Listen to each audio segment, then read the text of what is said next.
Sulawesi merupakan pulau yang sangat menarik, bukan hanya saja pemandangan yang indah, penduduknya yang ramah, namun juga dari sisi geologi. Kebetulan background saya sebagai geologis, itu lokasi yang luar biasa menarik, di mana terjadi pertemuan antara tiga lempeng dunia, yaitu lempeng benua Eurasia, Australasia, sama Pasifik.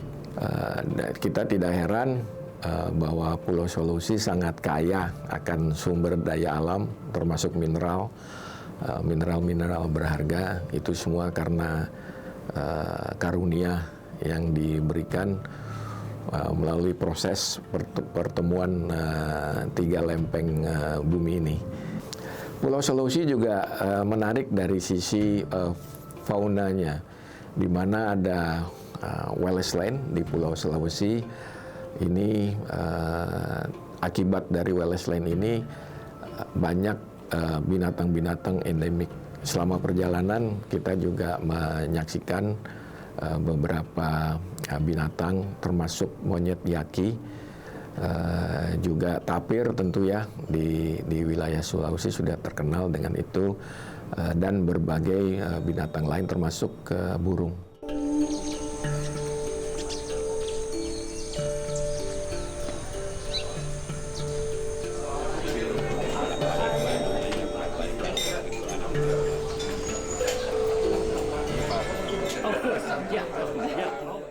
Kita bermalam di Hotel Misiliana di Toraja, hotel yang sangat amat bersejarah buat Camel Trophy khususnya, dan buat kita untuk retrack di track yang sama dengan hotel yang sama. Di situ banyak ada beberapa foto-foto kenangan Camel Trophy, dan ada saksi sejarah juga di hotel itu yang menyatakan waktu itu menginap di sana semua, di Hotel Misiliana itu.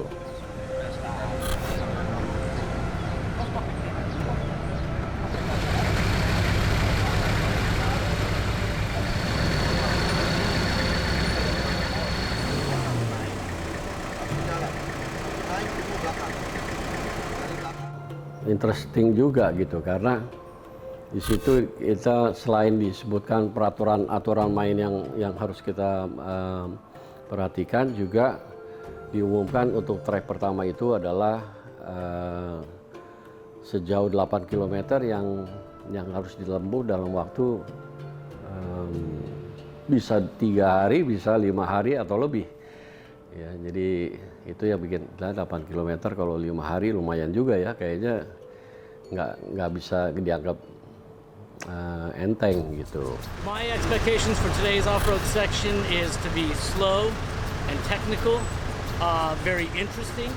Also going to do a lot of winching, getting people unstuck, and coming together as a team to make sure we all make it to tonight's camp. Jadi hari ini kita akan lalui trek Pulu-Pulu.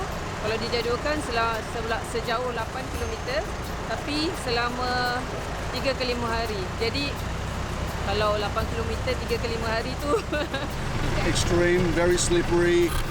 We've had a lot of rain, so the cars are heavy. So when it's raining, cars can move around. Maybe a bit similar like Borneo.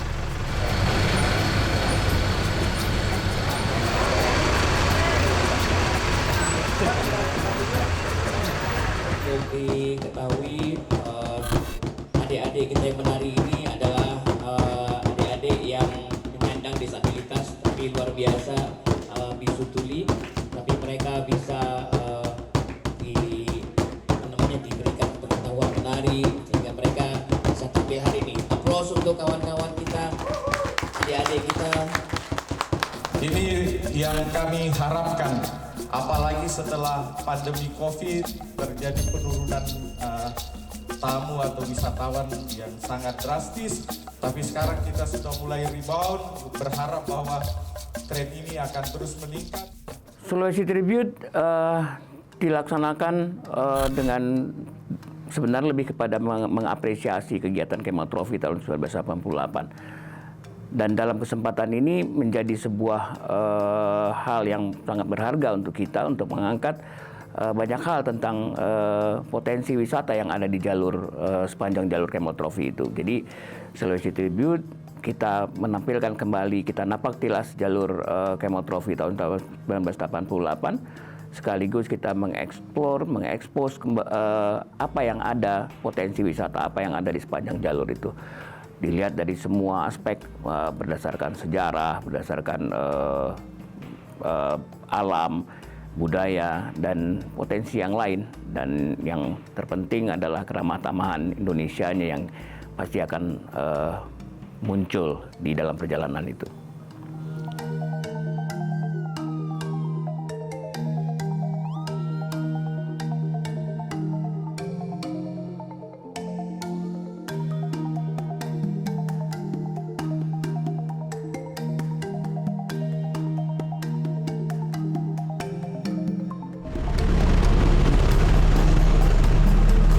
Dari Hotel Misiliana kita rangkaian berangkat mobil semua, dibagi grup Alpha, Bravo, Charlie, dan lain-lainnya, termasuk mobil support. Kita jalan line up di Pulu-Pulu.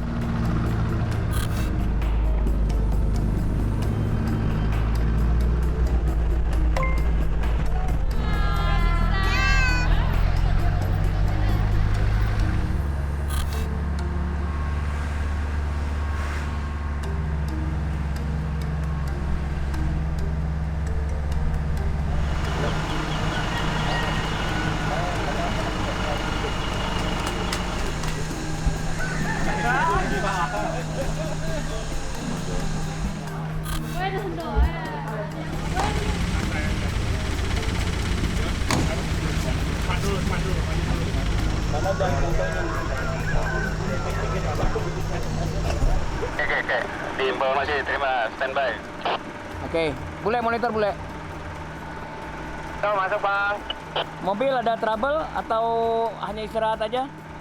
Istirahat aja bang, hanya istirahat, ngobrol dengan anak-anak ini kan. Oke, kita naik ke atas ya, Lek. Kita naik ke atas biar bisa kumpul semua di atas. Maksudnya sekalian tonton ngambil gambar.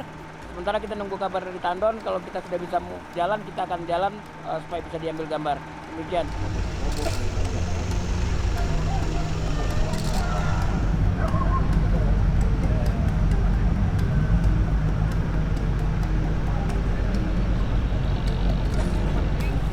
Tinggal ngaduk.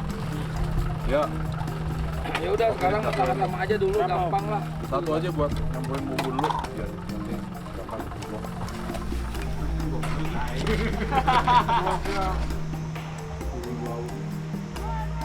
Kita sudah berada di Desa Barupu. Jalan dari Toraja menuju Barupu. Top. Tanjakan, turunan. Alhamdulillah 3 KR melehoi, tetap bisa enjoy, menikmati perjalanan. Sekarang dapat view-nya bagus sekali di depan sini.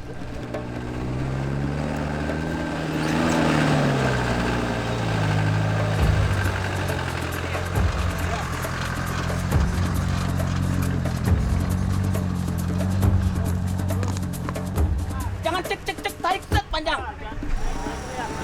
Oke, bantu traksi.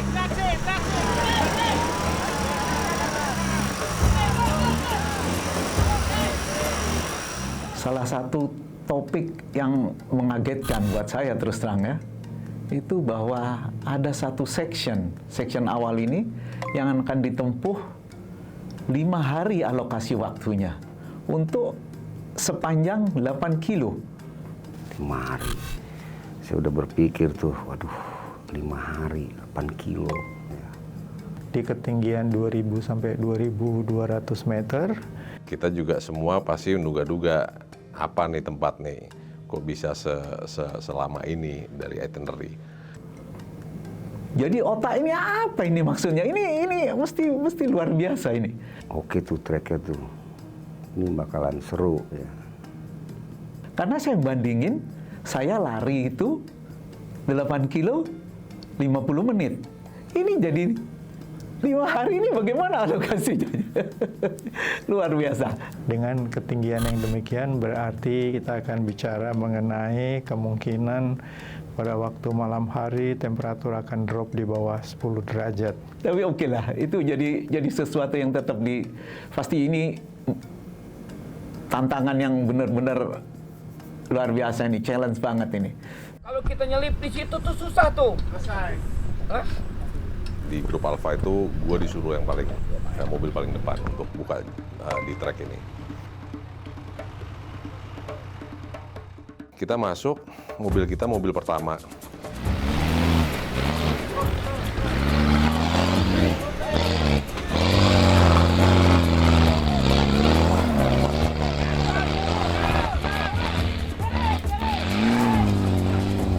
Baru jalan nggak sampai 2 kilo mungkin, 1 kiloan. Ada negatif, ada kemiringan sedikit. Mungkin gue salah ambil, yang ngakibatin final gear gue, gardan belakang tuh pecah. Di situ harus diperbaiki dan gue harus merelakan siapapun yang di belakang gue untuk ambil alih, maju mendahului. Pada saat itu diambil alih oleh Pak Sam, jadi tim leader.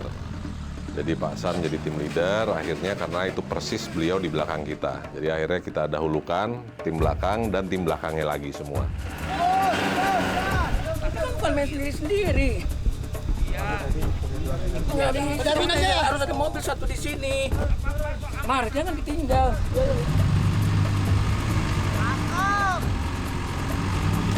Terus, aman, terus.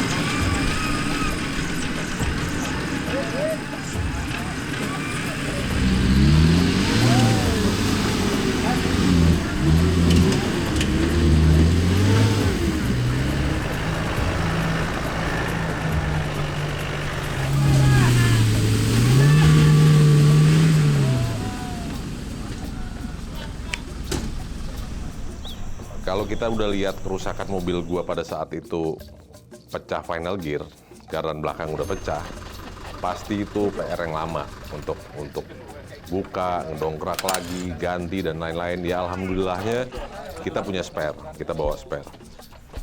Karena hari udah menjelang sore, kita putusin untuk ngecamp di tempat kejadian yang gua pecah final gear.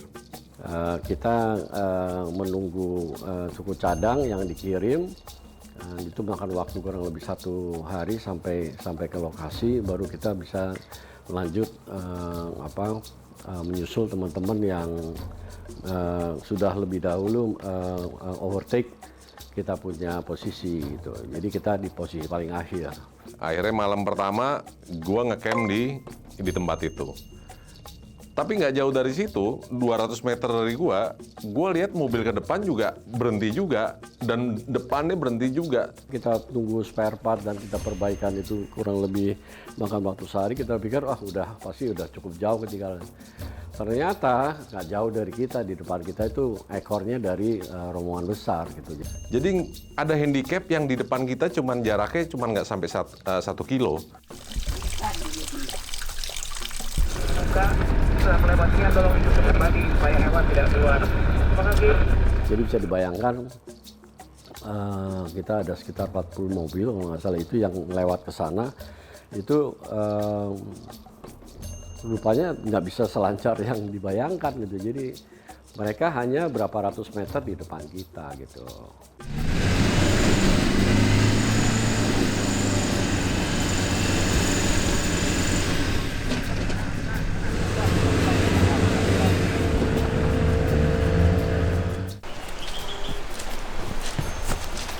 Kiri, curam, terus kanan, curam, mesti dibilai, bawahnya air, terus naiknya curam, hampir tegak lurus.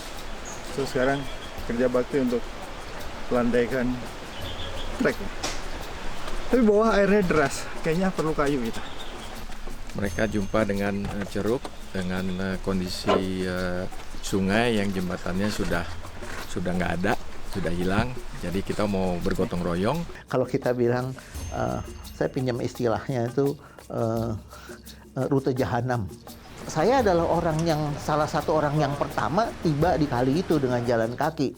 mobil-mobil belum sampai, saya udah sampai duluan. Saya hanya bisa, Masya Allah. Jadi ini benar-benar luar biasa, suatu obstacle yang menurut saya, ya kalau saya harus ngomong sih kebangetan. Kalau ini bisa dilewati, pasti yang depan bisa dilewati. Optimis saja. Ya, itu rute jahanam. Saya sampai, dan mohon maaf, dari awal memang I'm not designed untuk mengikuti, karena mobilnya itu nggak memenuhi syarat untuk bisa terjun ke area Pulu-Pulu tadi ya. Tapi saya memaksakan diri untuk berjalan kaki. Itu menjadi suatu yang buat saya cerita tersendiri, karena saya membayangkan bagaimana mobil ini bisa lewat ya. Wah, kalau pakai mobil saya nih, pakai mobilnya dalam diskonya Pak Nanan, ini nggak akan naik ini. Ini benar-benar nggak akan naik. Saya bilang nggak akan masuk dan nggak akan naik, nggak akan selamat gitu ya. Nah, sekarang kita ada satu handicap nyebrang sungai. Jalannya kayak bekas longsoran, jadi turun dan naiknya cukup curam. Nah, sekarang kita mencoba mencari winching point di seberang untuk supaya kita bisa naik. Cuman kemungkinan besok amannya kita naik. Obstacle yang di depan kita ini perlu rekayasa atau mensiasati alam. Kita nggak bisa melawan alam yang seperti di hadapan kita. Waktu kita hanya punya waktu 2 jam hari ini. でもし、途中で、ストップしてしまうとこのキャンプ場で、テントを張ることになります。 When we were coming here, it looked very nice, very easy. And when we got here, it hasn't worked out that way. Very extreme, very serious, and a lot of preparation for the cars to get over the river. Jadi tadi saya yang paling depan ini setelah observasi, saya bersihkan dulu, kita cari winching point. Saya lihat handicapnya ini terlalu curam, membahayakan. Kalau kita mobil off-road ekstrim nggak ada masalah karena tanpa beban, tanpa muatan ya, dan spek kendaraan. Tapi kita mencoba mensiasati, kita akan turun, setelah kita keperas dulu agak kemiringannya kita kurangi. Kemudian titik departur yang di sana juga kita kurangi kecuramannya, sehingga tekniknya yang akan digunakan teman-teman, jadi turun di strap dari belakang, pakai double line juga, karena nggak ada pohon, jauh. Setelah turun, kita sebelum turun wind depan, kita tarik ke titik winching point yang sudah kita beri strap nanti, minimal double line. Jadi ketika turun, sebelum menyentuh bagian bawah, kita berharap wind depan itu udah naik. Setelah dapat posisi gak naik, maka kita evaluasi kembali winching point atau tingkat kemiringannya. Kalau masih kemiringannya masih kurang, maka kita akan koreksi. Nah, mudah-mudahan besok pagi kita akan mulai menyelesaikan obstacle ini, melewatinya kalau sore ini selesai. Dan itu tentu memerlukan waktu yang lama dan kerjasama yang solid.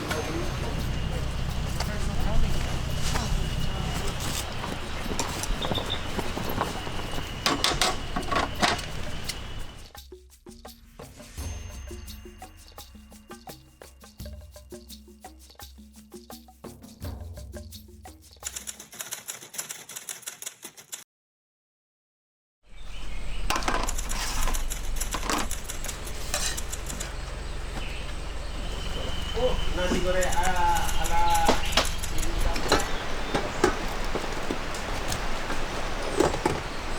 lagi bikin ini breakfast buat piaraan gue. Ayam kali. Ayam kali.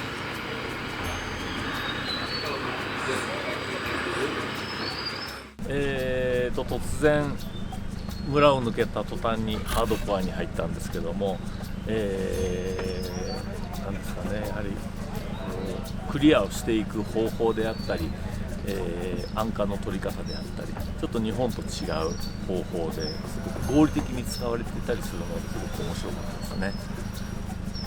グランドアンカーを先に置いてというか刺してですね、止めて、ウインチングで上がって、その車は1台もグランドアンカーをそのまま置いて前進して上げられた車がそのグランドアンカーで自分をアンカーにしてその次の車を引き上げるっていうすごいシステマチックでした。いろんなランゲージでのコミュニケーションがあるんですけど、気を使ってくれて、声をかけてくれるので、なんとかついていってる感じです。でも何ですかね、何言ってるか分かんなくても一緒に笑ってます。Ini hari kedua ya di Cerukan V yang ada sungai di dasarnya itu. Kemarin mobil Pak Sam sudah berhasil menyeberang, satu mobil aja. Dan bagusnya adalah kita jadi punya contoh, punya panduan untuk menyeberang. Sambil ya mungkin sedikit-sedikit ada penyempurnaan lah. Karena hari ini dan kemarin sudah pasti beda.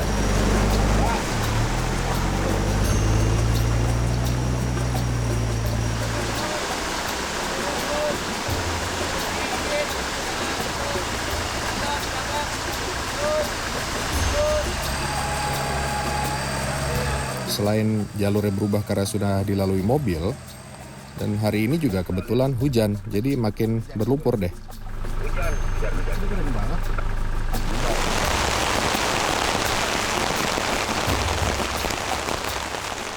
Dan juga tanjakannya itu lumayan curam.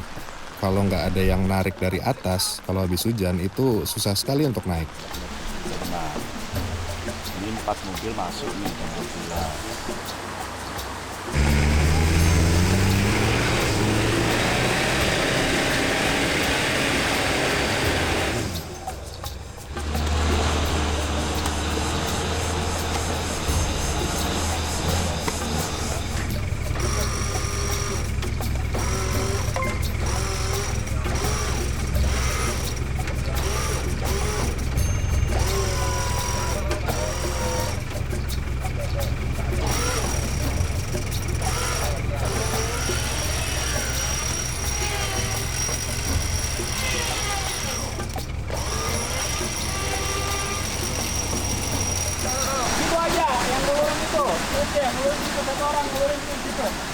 Oh, di bawah nih, depan Win.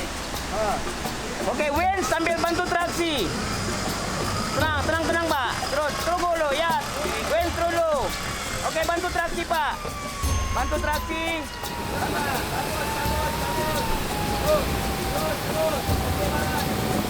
Oke.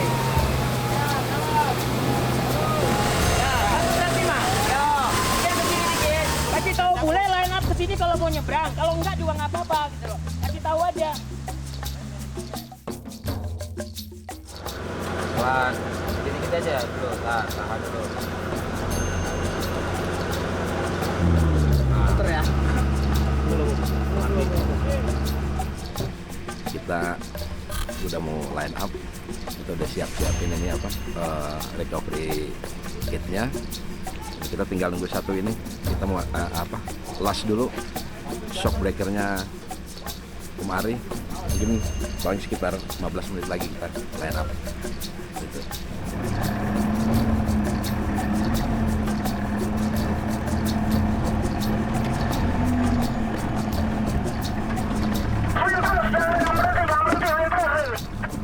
Memang kami dari awal strateginya memang untuk ikutan Sulawesi ini mengandalkan 60% kekuatan winch.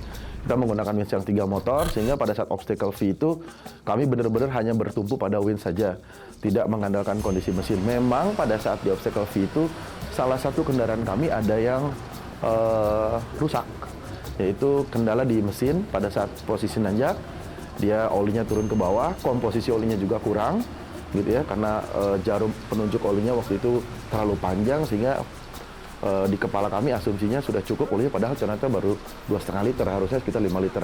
Jadi pada saat mobil menanjak mengalami jam, kami tarik dengan 2 mobil yang sudah lebih dulu di atas. Setelah itu kami bongkar dan kami perbaiki.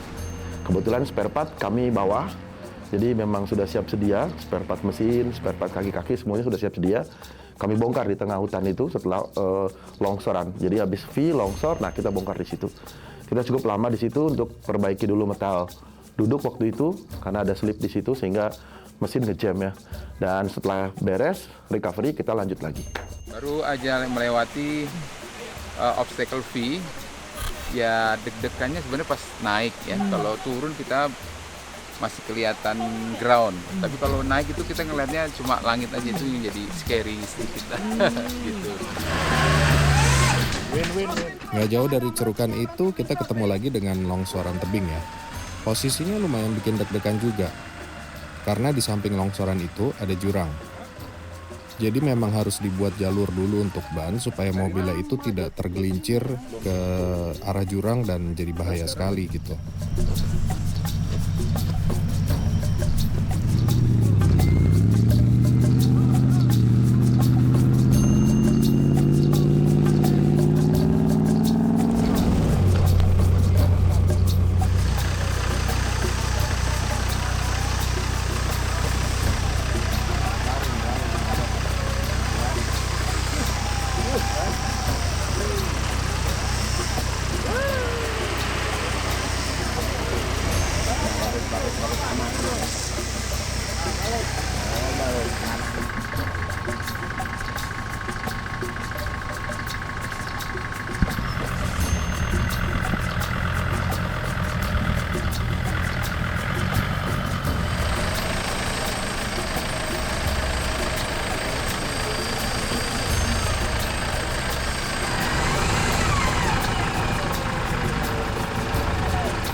Sementara itu Pak Samsu, bisa saya gambarkan kalau menurut saya kalau misalnya Toru kondisi kesehatannya tidak terlalu bagus karena ke depan ini kondisinya yang pasti lebih dingin, terus kita masih dari penyeberangan sungai itu kita masih kira-kira sekitar 2 hari paling cepat untuk kita bisa mencapai Pulau-Pulau. Jadi alhamdulillah kita sudah dikasih tahu bahwa itu dingin, tapi saya karena pikir sedingin-dinginnya masa sih dingin banget gitu. Tidur juga selimut harus double-double, ada yang masuk di mobil, tidur di mobil, masih kedinginan, masuk lagi ambil flysheet, dibungkus pakai flysheet badannya. Ternyata memang dingin banget gitu, jadi ekstra tuh pakaiannya untuk tidur. Jadi mungkin ada sekitar 5 lapis kali baru rasa ini lumayan nih bisa tidur tuh. Sulawesi Tribut kali ini di daerah Barupu atau Pulau-Pulau dingin yang sampai ke 6 derajat, itu yang membuat saya sedikit ngedrop selama 3 hari bahkan 4 hari. Bukan kesulitan tapi ada challenge yang baru dengan tekanan dingin yang agak ekstrem.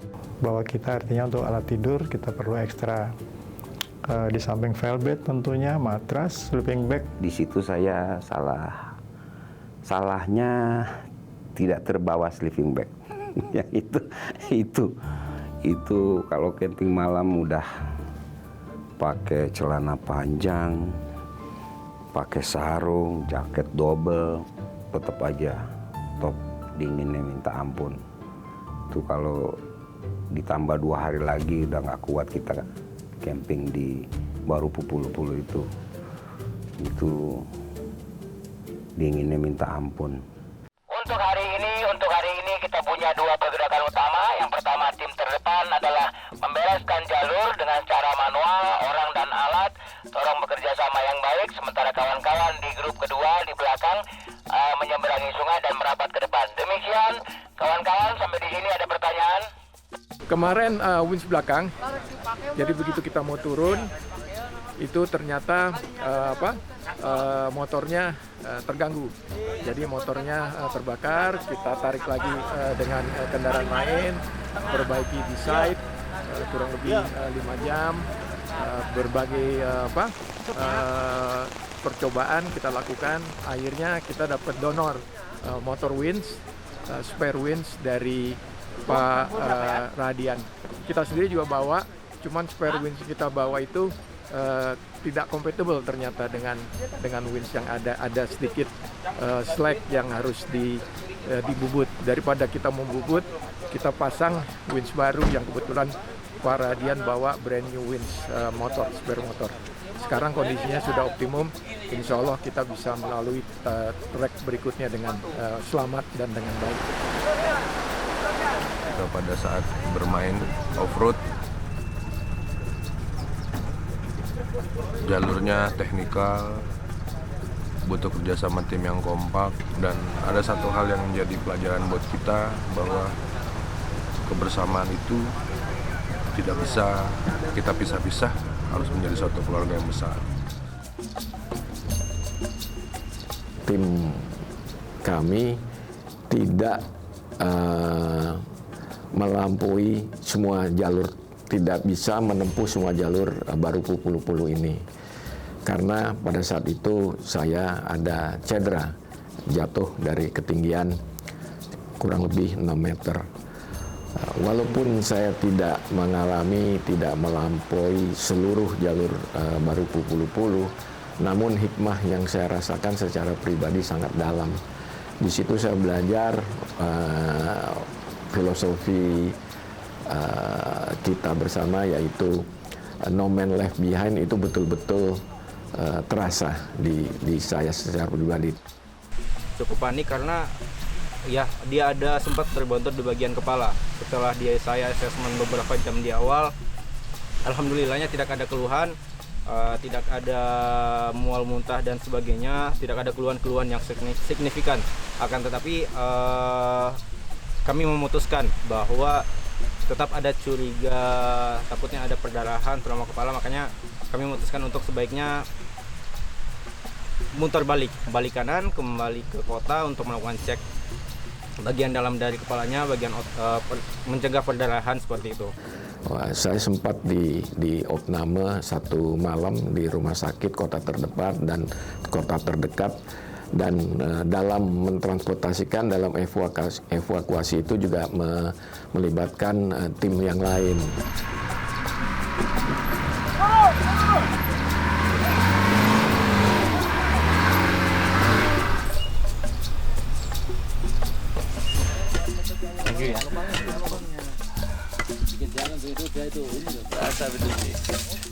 Tapi ini bagus buat keringat ini ya kan? Iya, sehat nih. Nah, begini alhamdulillah kita sampai ke kira-kira sekitar di ketinggian 1900 sebelum pertigaan Sarambu, masih kira-kira sekitar 1,9 atau 1,5 km lagi. Kita ketemu satu obstacle lumayan panjang 200 meter naik dari 1900 menuju ke 2000, hampir 2300 dengan water channel yang lumayan besar. Jadi nggak mungkin, agak beresiko kalau kita paksakan mobil naik dengan kondisi apa adanya trek. Jadi kita rame-rame, kita rapihkan supaya pergerakannya bisa lebih lancar. The track at the moment very difficult to get a car through here without some modification to it. Hopefully it all goes well and we have no damage with the cars. It's an amazing amount of people and an amazing amount of work involved in preparing the track.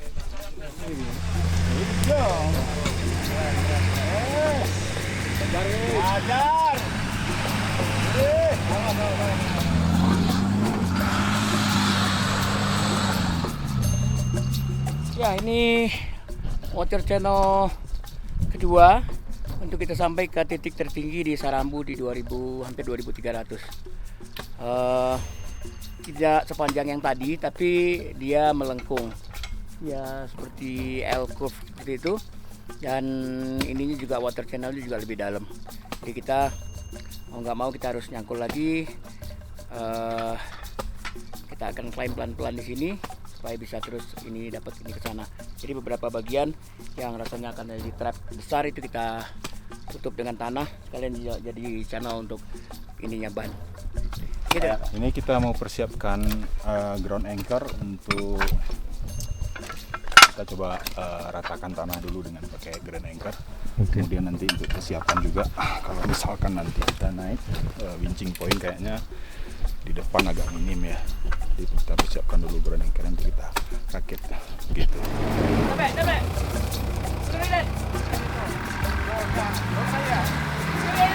Di jalur ini memang agak tricky ya, karena jalurnya itu sangat sempit, hanya muat untuk motor atau orang jalan kaki. Pilihannya itu kalau mobil mau lewat ya masuk setengah ke dalam tali air atau naik setengah ke tebing. Makanya jalurnya harus kita rapikan sedikit, karena mau pakai winch pun, winching point ini jauh sekali di depan. Dan ada belokan. Nah, kalau pakai winch itu kan nggak mungkin winchnya bisa belok, jadi harus tarik lurus ya. Selain itu juga tanahnya sulit sekali untuk menahan ground anchor. Ada satu bagian di mana mobilnya itu miring sekali posisinya tapi tidak sampai terbalik karena tertahan gundukan tanah. Tapi resikonya ya pintu dan bodi penyok. Memang itu salah satu resiko berada di bagian terdepan ya. Kita masih meraba-raba jalur dan cara merecovery kendaraan kita. Jadi di posisi depan ataupun paling belakang itu masing-masing tantangannya beda-beda. Seringkali di depan itu lebih sulit gitu karena mobil pertama yang melalui. Tapi sering sekali juga di posisi belakang itu jalurnya udah hancur sekali. Jadi ya gimana ya, di depan dan di belakang tuh ada plus minusnya sebenarnya. Mobil kedua mobil Om Cek.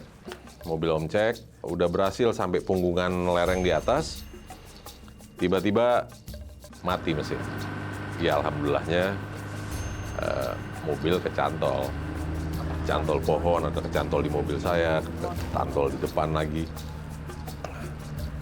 Tapi kan untuk posisi sampai kemiringan tanjakan yang ekstrim, ganti alternator ini kan bukan sesuatu hal yang gampang. Di depan saya juga udah nggak ada mobil lagi. Saya mau tarik mobilnya Om Cek sampai posisi gimana pun nggak akan bisa. Itu mobil harus di-repair di situ. Dengan posisi kayak gitu, gimana caranya mekanik lo atur? Posisi yang sangat amat gak enak lo ganti alternator itu. Gimana caranya bisa winch itu bisa bekerja, mesin itu bisa berjalan lagi, dan mobil itu bisa naik. 6 jam, 5 sampai 6 jam lah untuk proses itu tuh. Sampai akhirnya mobil Om Cek naik.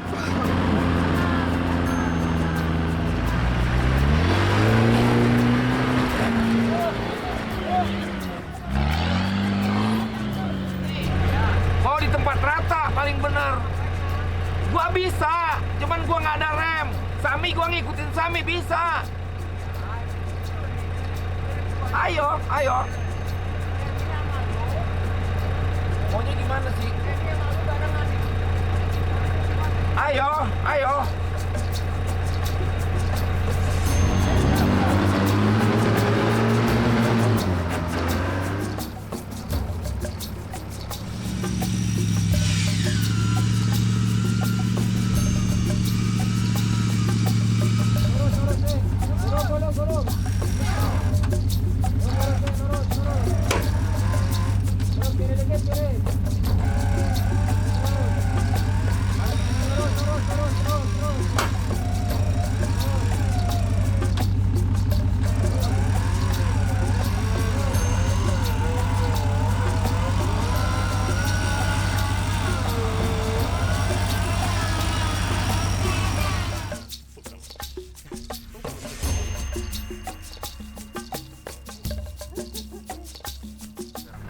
Kita mau geser dulu pantatnya supaya badannya nggak ngunci di sebelah kiri. Ini ada tebingnya lumayan banyak ininya karnya. Jadi kita pikir kita geser pantatnya dulu biar kepalanya benar-benar langsung slide ke winching point.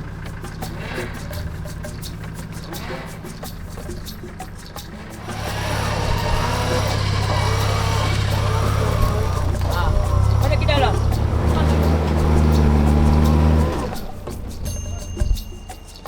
Sempit sekali sebelum naik ke jalur berbatu. Jalur yang bentuknya mirip terowongan gitu. Itu semak-semak pakisnya harus kita rapikan dulu, kita potong-potong supaya driver itu yang di dalam mobil bisa lihat arahnya mau kemana.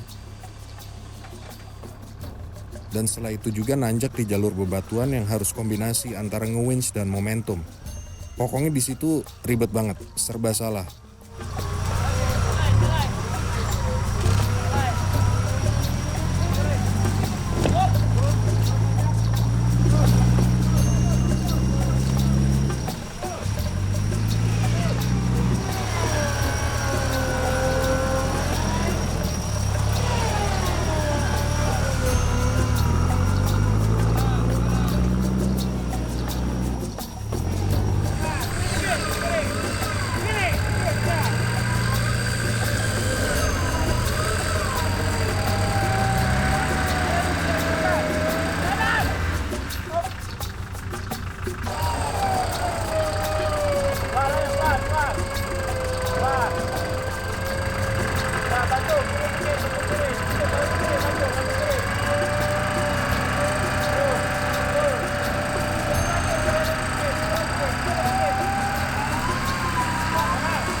pikir treknya tuh bakalan apa ya, nggak separah ini gitu. Ini treknya sebenarnya parah banget, apalagi yang tadi pagi tuh sebenarnya kalau belum diberesin itu parah banget.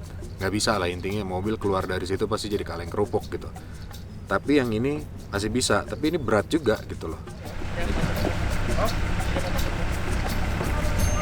Kebalik Pak ya. Enggak. Ketum.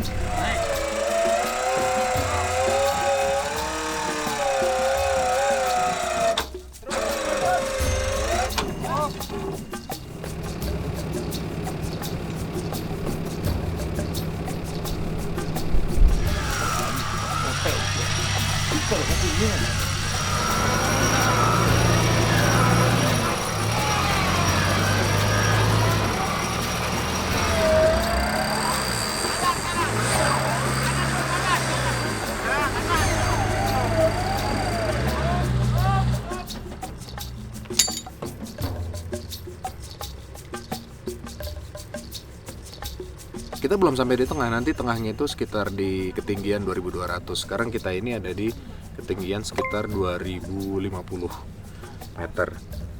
Sekarang udah jam 5:30 sore dan kita masih nyangkut nih di tanjakan yang tali airnya ini setinggi pintu mobil. Harapan kita sebenarnya kita bisa camping di tempat yang agak landai ya. Karena kalau camping di sini udah dingin terus turunan, kayaknya bukan tempat camping yang paling favorit.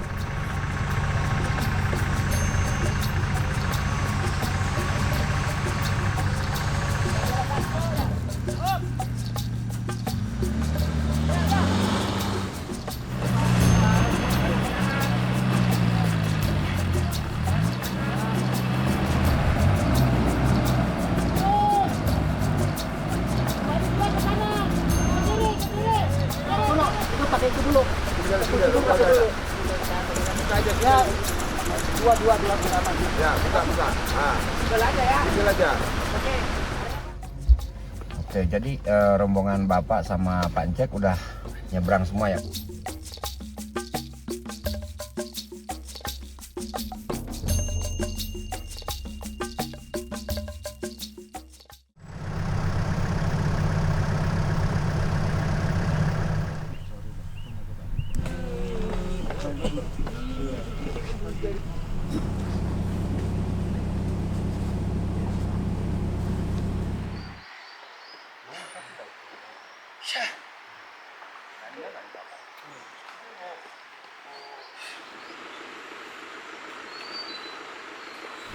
Ya gitu, kemarin kita start dari punggung bukit buat ke kali.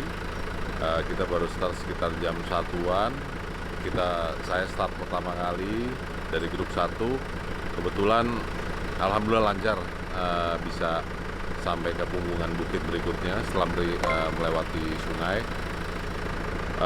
Kedua, Om Jack ya pada saat di punggungan setelah melewati kali, Om Jack mati mesin. Rusak mendadak. Pas kita nanjak tiba-tiba pengisian langsung kurang sehingga kerja winch benar-benar apes dah. Belum mana nanjaknya hampir 90 derajat, udah semangatnya langsung drop. Sampai akhirnya ditulung dengan 2-3 mobil, 3 winch bahkan saking beratnya sampai berhasil naik. Akhirnya hidup lagi sedikit, nanjak lagi sedikit, mati total, dijemput sama Sami. Nah, nasib baik Ed Rizal dan kawan-kawan punya spare untuk alternator dan aki ditawarkan olehnya. Kira-kira seperti itu, akinya kita ambil dulu. Kalau alternator sama tapi lain duduk. Setelah itu Pak Ditya punya masalah yang sama di lerengan itu juga. Jadi cuman satu-satunya cuman kita yang recovery, tapi kita udah nggak bisa nyebrang ke sana lagi. Akhirnya kita putar balik, kita sambung tuh winch sama strap dan lain-lain, kurang lebih 100 meteran lebih lah. Kita tarik sampai dia dapat tempat posisi nyaman buat bermalam dan bercamping dan beristirahat malam. Sisanya masih di seberang sungai. mudah-mudahan pagi ini kita bisa seberangin semuanya dan dengan lancar. Alternatornya nih masalah, ini lagi coba dapat pinjaman aki dari Om Ed, kita cobain, mudah-mudahan normal.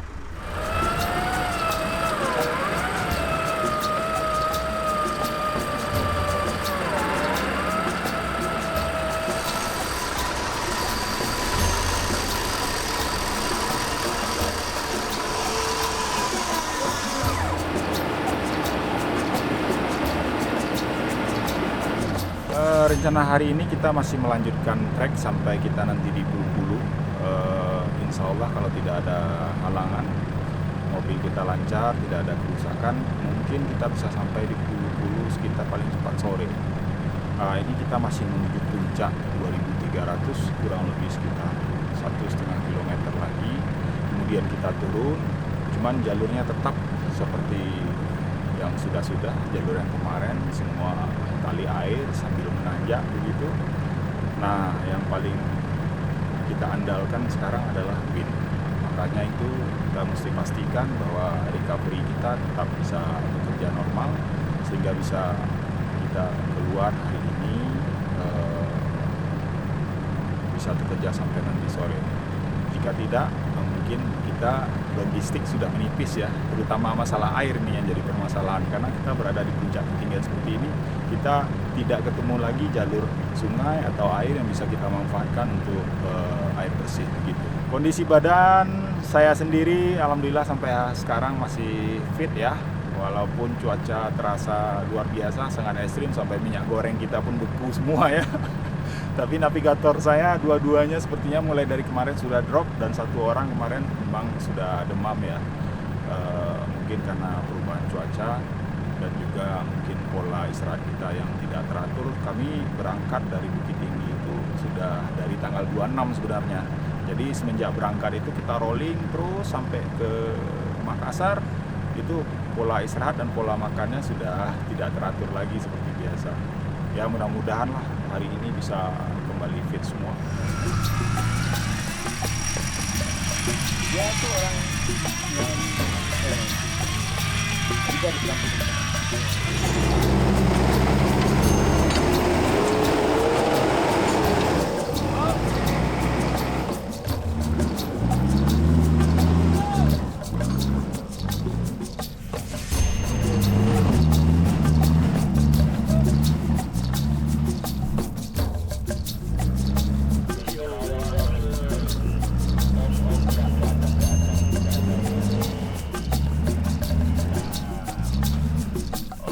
Itu untuk tanahnya ya batu agak keras ya. Saya posisinya lagi nunggu rombongannya Pak Sambudia, masih di belakang, masih ada perbaikan. Saya nunggu di tengah-tengah, dia diutamakan paling depan. Dia agak maju, buka jalur ya. Terus saya bilang, ikutin jalurnya si bekas Dedi ya. Nggak ada yang mandu itu, karena dia di belakang lagi ngambil strap ya. Ada yang ketinggalan strap kita. Pas saya ngikutin injak batu yang bekas tapaknya Dedi itu, di situ kan ada batu satu. Diinjak sama ban kanan saya, batunya itu kayak geser, lepas. Nah, saya bilang, waduh bakalan kebalik saya ini. Bener.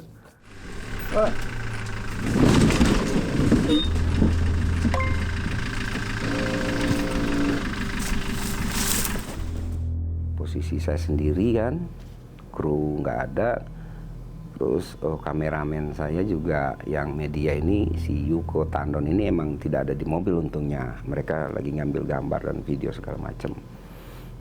Saya kebaliknya sendiri gitu loh. Balik sendiri, dah. Saya langsung matiin cut off, engine segala macam matiin. Bingung mau keluar nggak bisa, gitu kan? Kalau nggak bisa, kacanya nggak turun full. Treknya ini penuh dengan batu-batu lepas dan tali air ya. Jadi ini yang sementara ini terjadi pada mobil media. Sementara yang depan tadi udah lumayan jauh karena buka jalur, dan yang belakang juga masih jauh. Jadi saya coba atur nih gimana caranya supaya bisa balik sendiri.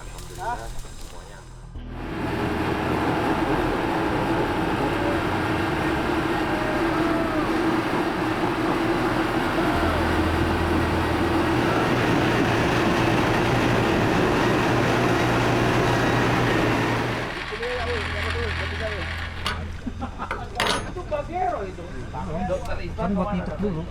Nanti kalau udah ditegak ini. Nah, sip. Udah di sini. Udah, tahan. Kita berdoa sama-sama bahwa kita akan sampai menuntaskan acara kita ini sampai akhir. No one left behind, Le. Tenang aja, Le. Ya, Bom Jack, siap. Gue juga di atas lagi bongkar dinamo ampere juga nih, jaga nanti. Ya udah, itu urusan kecil, gua aja sebentar udah beres. Asik. Si Mardoy sama Dewa Penyelamat itu Rizal tuh ngasih gua aki 1. Aduh, banget enggak. Baik track ya, aduh, banget. Ya kalau gua ngarepin lu sama aja punduk merindukan bulan.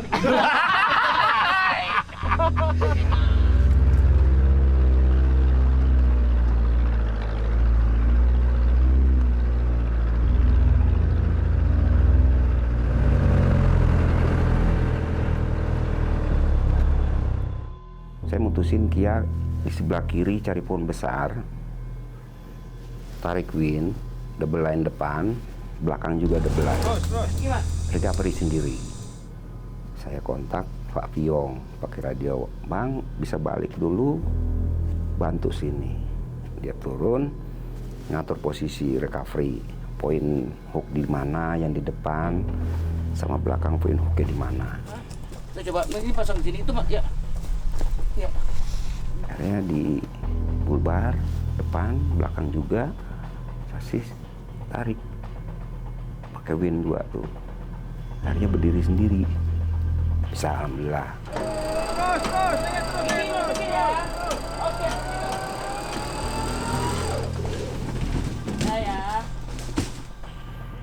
Setelah itu beres semua, cek engine apakah bermasalah, aman. Terus yang lain-lain kayak minyak apa segala macam itu nggak ada masalah. Akhirnya barang-barang naikin lagi, posisiin mobil dengan baik, kaca-kaca ya udah pada pecah, ya sudah pecah aja nggak apa-apa, nanti kita lakukan aja kan. Habis itu kita jalan lagi.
Kita sudah di ketinggian 2217 dan katanya ini puncaknya. Jadi seharusnya setelah ini perjalanan kita turun menuju ke Desa Pulu-Pulu. Begitu, Bro Katanya Andika? ya, katanya. Katanya. Itu katanya.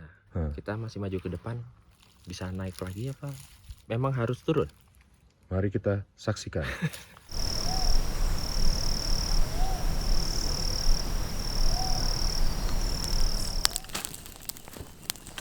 Tajam.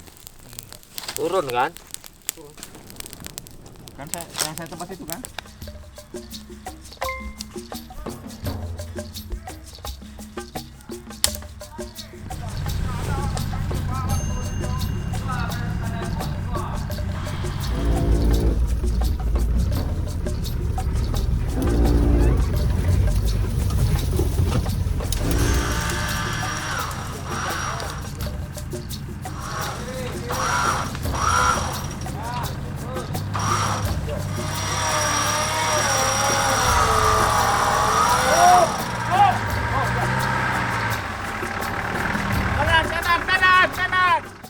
Obstacle kemarin berkat bantuan kerjasama tim semua bisa kita lalui, baik yang di turunan maupun naik, dan juga melalui alur-alur aliran air ini semua bisa dilalui. Kerja sama tim.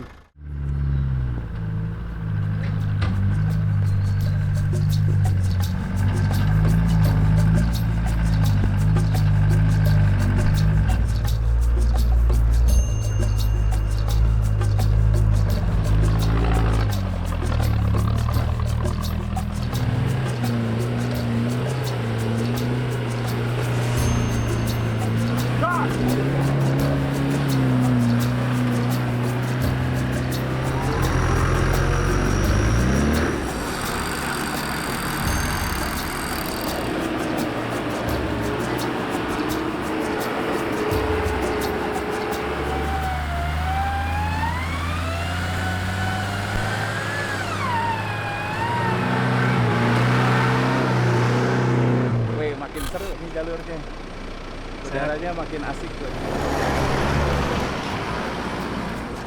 Setelah puncak itu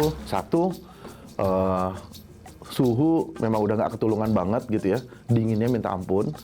Kedua, trek yang kita laluin sudah bukan kars lagi dan lumayan lumpur lembek gitu ya, tanah lembek yang kalau kita traksi habis-habisan mobil kita makin lama makin ke dalam, sehingga kita berinisiatif karena melihat trek seperti itu, kami overall cuma 40% off-road, 60% kami bergantung sepenuhnya kepada winch, mekanisme winch.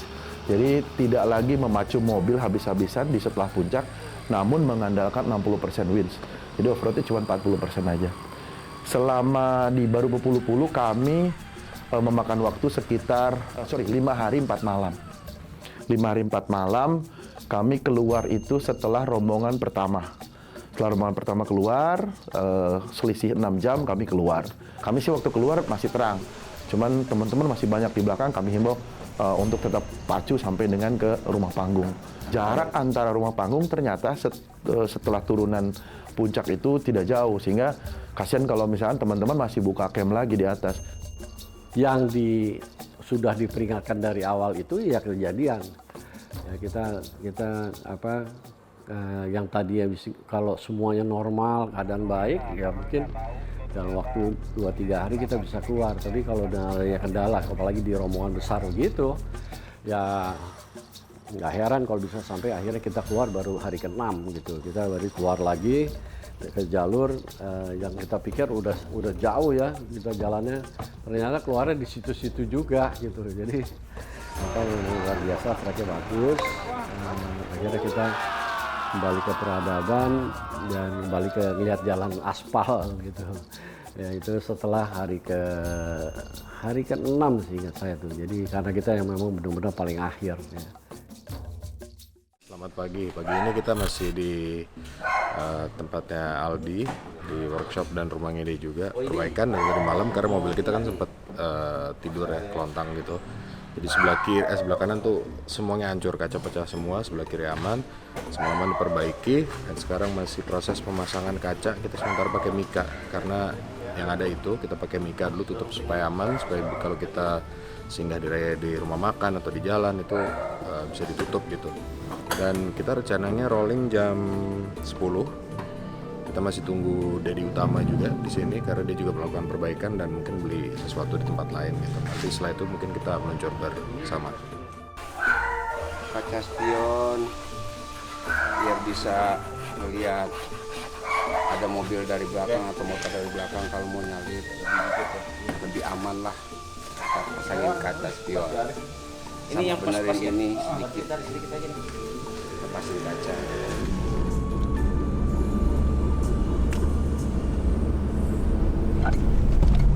Betul Om.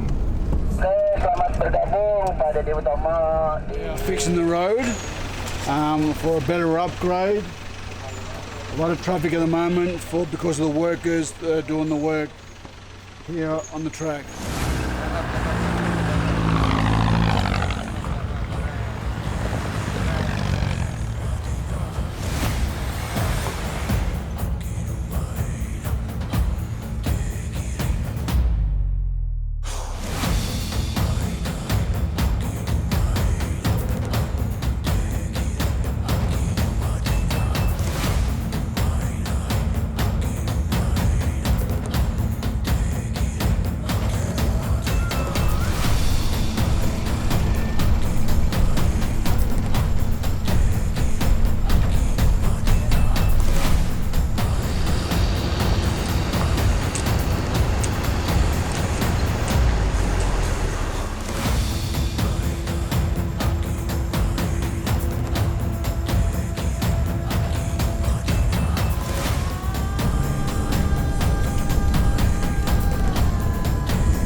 残ってるのはね、昨日までは非常に、辛い、日々を乗り越えてきて、ここへ来て非常に素晴らしいキャンプ場にね、今朝、キャンプできて、そして起きてこの景色を見た時にやっぱりこう何か込み上げてくるものがありましてね、何とも言えない昔の感情がこう蘇ってくるみたいな、この年になってこういう感情を与えてくれたことにね、非常に、感謝しております。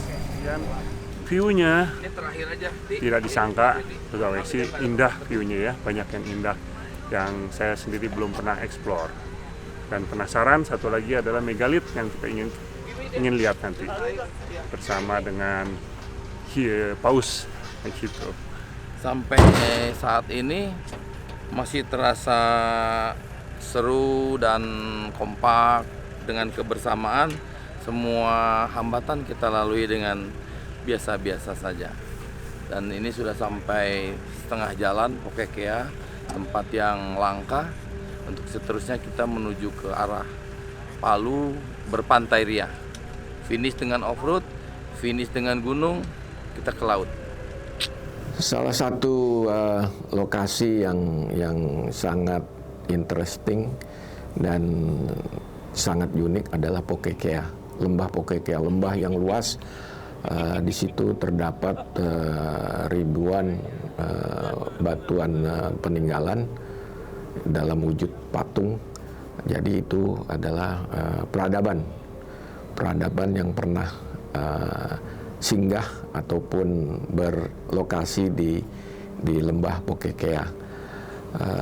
Di sini kita juga bisa menyaksikan komitmen manusia terhadap sejarah pendahulu kita, nenek moyang kita sebelumnya.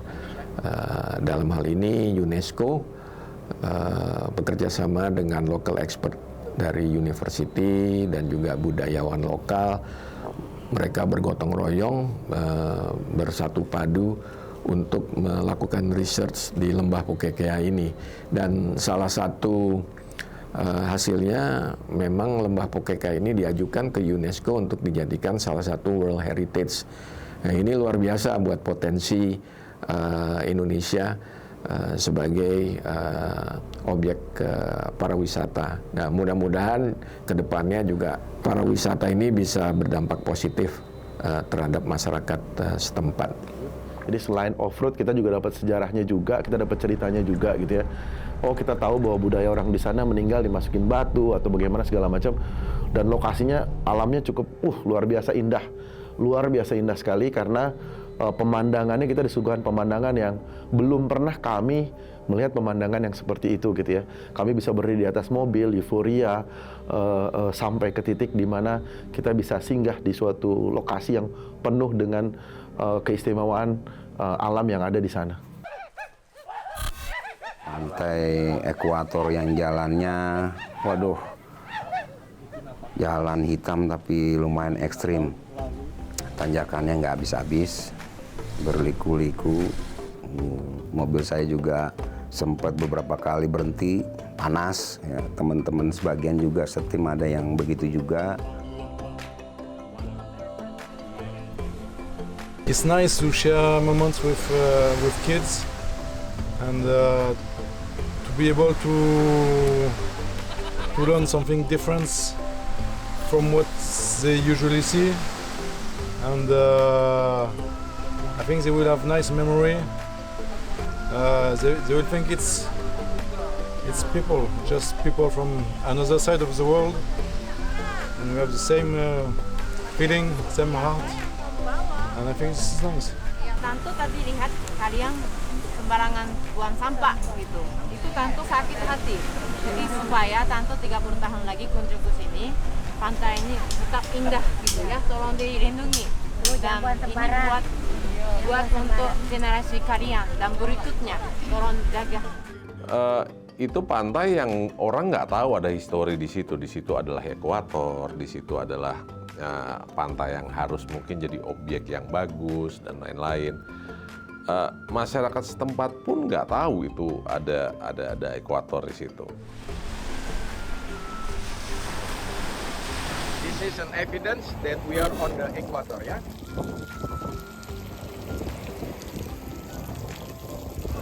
No flow, ya. This is north.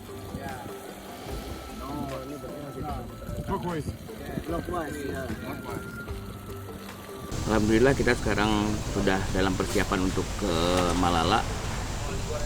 Kegiatan kemarin itu adalah kegiatan yang kalau menurut saya itu tidak ada yang kebetulan ya, tapi semuanya adalah berkah ya, karena kita memutuskan untuk mengangkat titik ekuator di Siweli sebenarnya dasarnya adalah melihat potensi yang luar biasa di sini.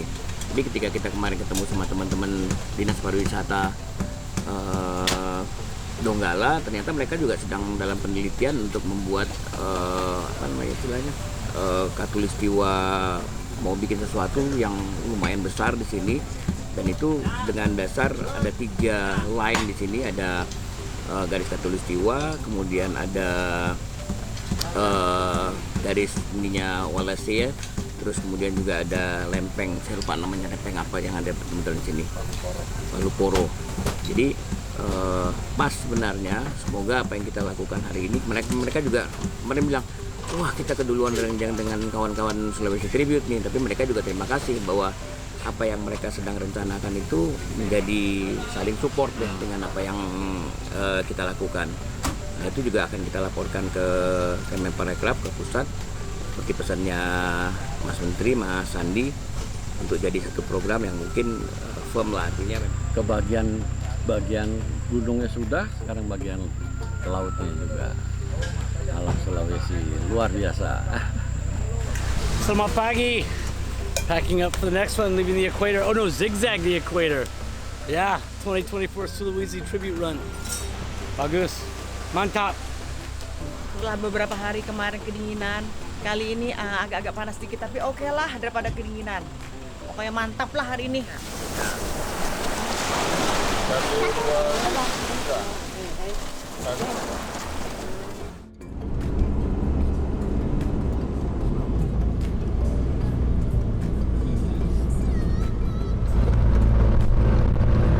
Kita agak kaget juga ya masuk Malala ya.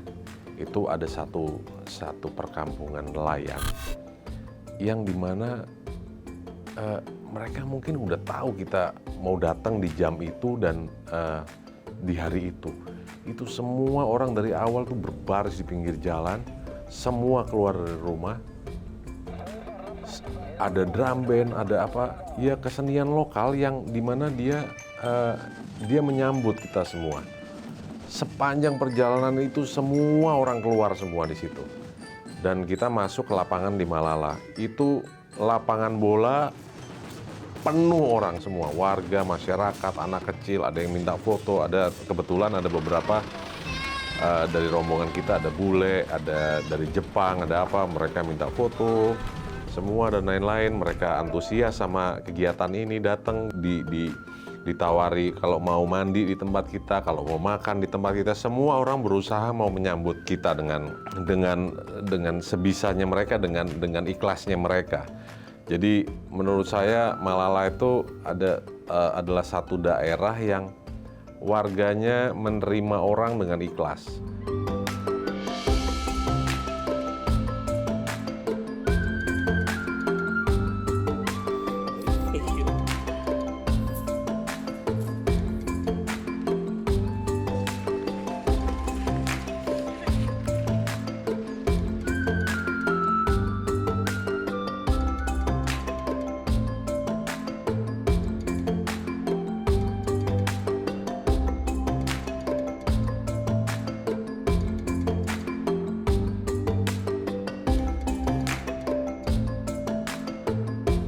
風景がどれだけ変わってるのかね、それが楽しみですね。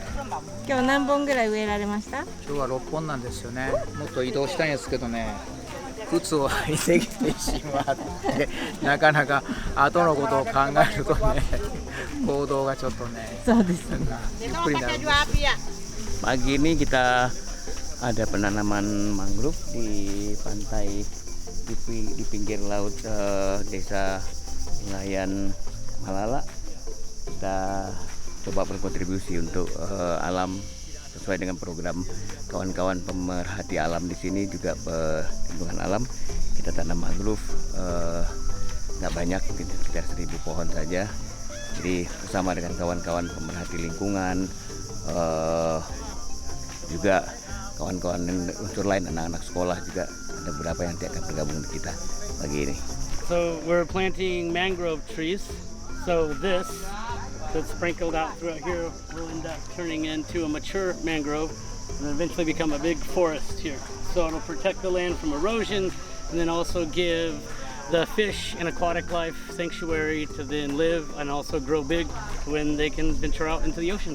Pelihara pelestarian kawasan pantai di wilayah Malala, Kecamatan Dondo, Kabupaten Toli-Toli. Bukan hanya ini, kami kemarin juga melepas penyu, menanam pohon, berbagi, memberikan sarana ibadah di beberapa tempat ibadah. Pulau ini diberi nama Pulau Inak Dima. Kenapa Inak Dima? Inak Dima itu adalah warga suku Bajo asli yang pertama kali menghuni pulau ini. Itu. Sehingga ada kelapa yang ditanam oleh beliau dan hari ini dilanjutkan oleh anak cucunya. Sehingga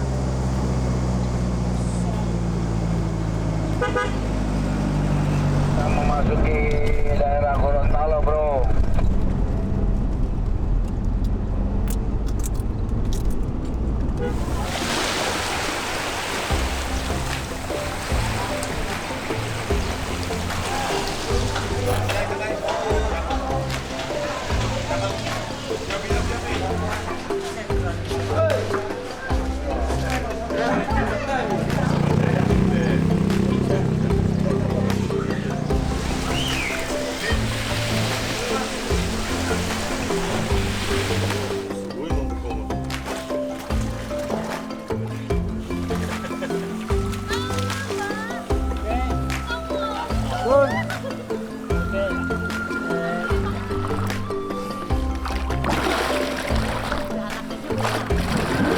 makannya cuma segitu doang.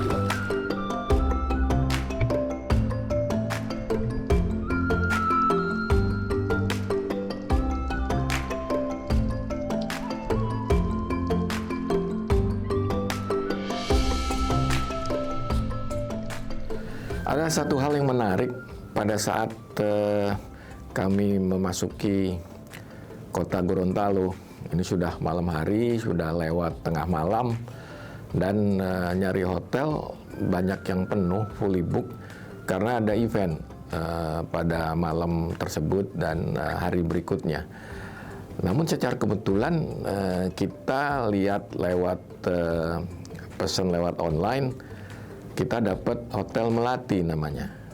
Hotel Melati, kita nggak tahu ini kelas Melati atau kelas bintang berapa, kita nggak tahu. Pada saat itu kita masuk, check-in, istirahat. Pagi harinya biasalah kami sedikit survei gitu ya, karena masih ada waktu pagi-pagi tersebut istirahat. Ternyata Hotel Melati ini adalah hotel legendary di mana rombongan Camel Trophy pada tahun 1988 bermalam. Mereka nginep di hotel ini. Ya, sangat menarik. Memang hotelnya sangat tradisional. Segala sesuatunya di preserve, dipertahankan sebagaimana wujud awalnya. Dan masyarakat setempat juga sudah mengenali hotel ini karena sudah berdiri sejak awal abad 20 tahun 1900 sudah berdiri hotel ini oleh first generation dari founder pemilik hotelnya.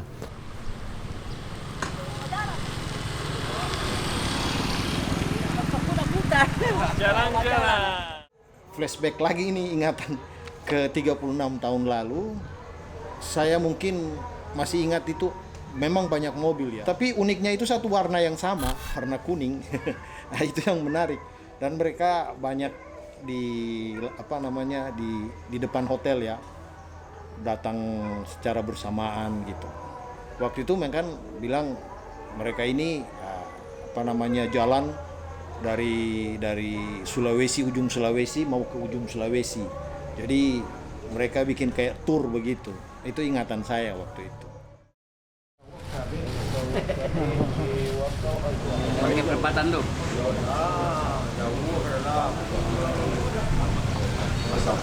Terima kasih atas kehadirannya di Gorontalo dan kami berharap ini juga bisa memperkuat silaturahmi kita dan juga bisa memperkaya khazanah atau wisata yang ada di Sulawesi di Gorontalo.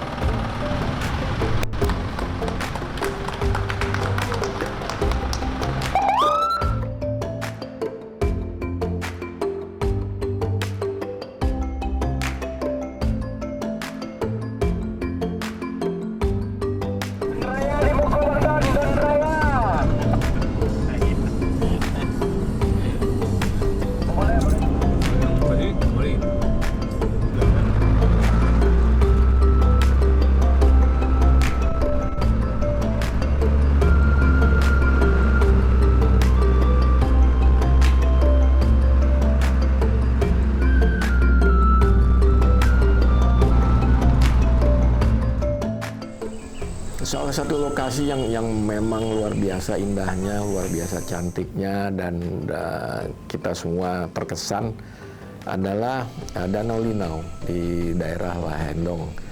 Lokasi campingnya juga sangat nyaman, sejuk. Ternyata Danau Linau ini berdampingan dengan geotermal Lahendong, dan kita tidak merasakan sama sekali dampak dari kegiatan operasional geothermal energy di Lahendong. Justru sebagian besar dari kami peserta nggak sadar gitu bahwa oh ini ternyata deket, ini tuh deket proyek geothermal. Dalam ini sangat menarik karena apa? Ini membuktikan bahwa sumber energi geothermal memang tidak berdampak negatif terhadap lingkungan. Bahkan geothermal adalah energi baru terbarukan dan menurut hemat kami justru ini perlu dikembangkan untuk the future clean energy for Indonesia. Pantai Pal ya Om. Pantai Pal di sana.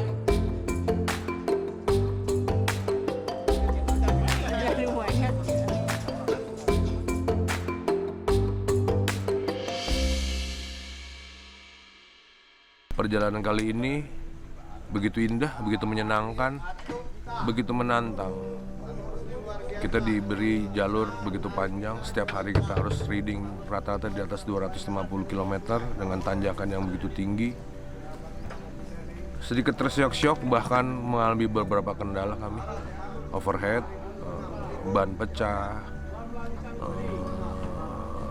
kaki-kaki sok belakang lepas. Alhamdulillah bersama tim-tim lain kita menjadi grup yang lebih besar, akhirnya sampai ke kota Manado, dan pada hari ini kita persiapan untuk rolling sampai ke finish di Tugu Camel Trophy Bandara Samratulangi.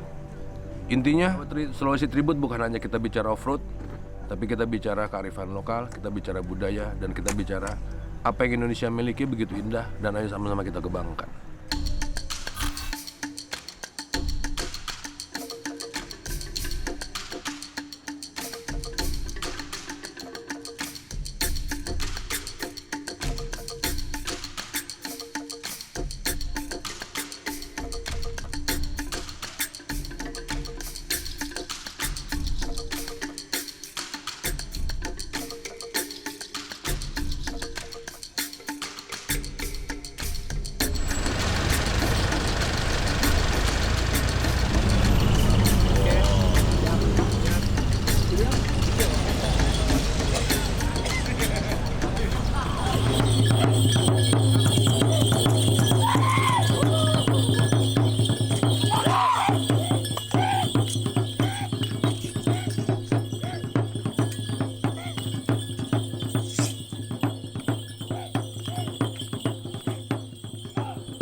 so beautiful country, and there are so much plastic everywhere.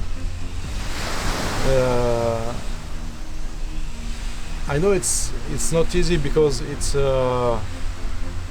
not everybody has clean water. You may not have trash to put your garbage. So for us, it's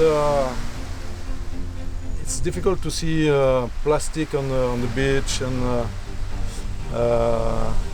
I think what you have to improve is try to avoid plastic and maybe use more like bamboo stuff, which are more green, and this will, I think it will help for the next generation, your next generation. I'm not only talking about tourist stuff, I'm more talking about your next generation. And it's so much beautiful that you cannot waste it. Kita melakukan ini sebenarnya memang underline-nya adalah mengapresiasi kegiatan camel trophy yang dilakukan di Indonesia, mulai dari Sumatera, Borneo, Sulawesi, dan kembali lagi ke Kalimantan. Ya, yang agak membedakan sedikit dengan kegiatan lain itu pertama bicara jalur. Jalur yang kita lalui itu fix. Kita mendapatkan data peta sesuai dengan jalur yang dilewati, walaupun biasanya kita retract, kita membalik jalurnya. Kalau misalnya seperti Sumatera Tribute dari Sumatera Utara ke Jambi, kita balik dari Jambi ke Sumatera Utara. Kenapa seperti itu? Sebenarnya lebih kepada pertimbangan flow kegiatan lah sebenarnya. Kita melihat irama kegiatan, melihat ada banyak pertimbangan, tapi bahwa track line-nya seperti itu iya. Nah, kemudian itu satu, bicara tentang jalur. Jalur kita fix, jadi kita tidak mencari jalur, membuat jalur baru untuk kegiatan ini. Kemudian jalur yang digunakan seluruhnya adalah jalan raya. Kalau kita bicara camel trophy hampir tidak pernah membuat jalur baru di dalam kegiatannya. Selalu yang diikutin di dalam kegiatan camel trophy, mereka selalu menapaki kembali jalur yang ada, atau jalur masyarakat, atau jalur pemerintah, atau jalur resmi. Cuma memang kondisi jalan itu sendiri biasanya macam-macam. Ada jalan yang sudah dipakai untuk fasilitas lain, sehingga biasanya ada sedikit perubahan jalur, atau kelas jalannya berubah, atau mungkin juga pada beberapa tempat karena ada jalan alternatif lain, jalan ini menjadi tidak terpakai. Nah, jalan yang tidak terpakai ini akhirnya terbengkalai, dan itu lumayan lama, bertahun-tahun, puluhan tahun, sehingga ketika kita melewati itu seolah-olah kita masuk hutan. Padahal sebenarnya jalur yang kita lewatin itu adalah memang jalur yang ada, tapi memang karena bisa kondisi perawatan jalannya tidak berlangsung baik, bisa juga karena sudah ada alternatif jalan, sehingga jalan ini benar-benar jadi jalan yang terbengkalai.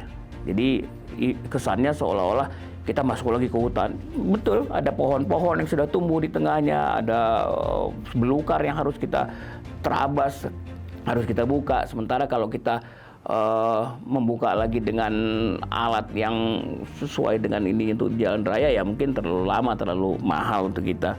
Jadi itu ininya, artinya sedikit informasi tentang kita tidak pernah membuka jalur baru untuk dalam kegiatan Tribute to Camel Trophy.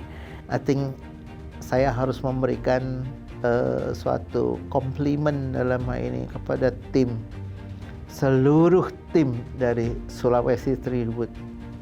Luar biasa. Hanya saya bilang luar biasa. It's really wonderful time buat saya, buat experiences, juga buat pengalaman